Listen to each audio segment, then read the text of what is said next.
जरा डोके चालवा.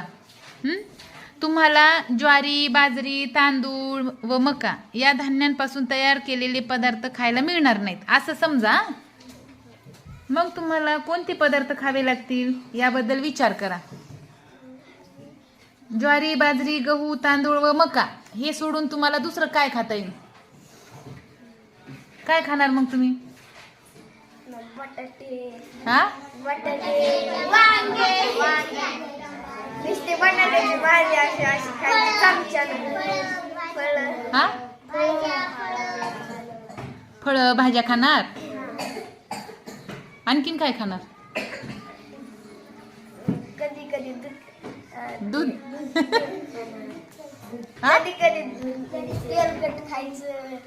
तेलकट तर खायचं नाही ना रे. दूध घरी- पिऊ शकता ना. घरल्या घरी. दुधापासून बनणारे पदार्थही खाऊ शकता. काय काय? बर्फी, गुलाबजामुन. पण गुलाबजामुन मध्ये मैद्याचं पीठ असते. मैदा कशापासून बनते? गव्हापासून.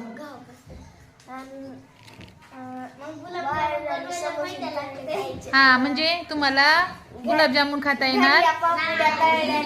पापड कशापासून असते? ज्वारी, बाजरी, गहू.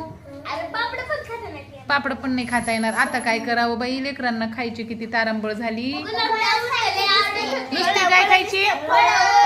फळं आणि दूध. दुसरं काही नाही. हा म्हणजे केळ आणि दूध चुरून खायचं.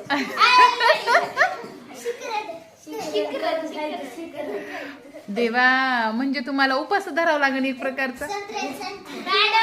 होय हा कशामुळं? कारण ज्वारी, बाजरी, गहू, तांदूळ, मका यांपासून बनणारे पदार्थ आपल्याला खायचे. दूध प्यायचं आणि फळं खायचे. हा म्हणजे उपासाला जे जे खातात ना ते ते तुम्हाला खायला लागेल. छान.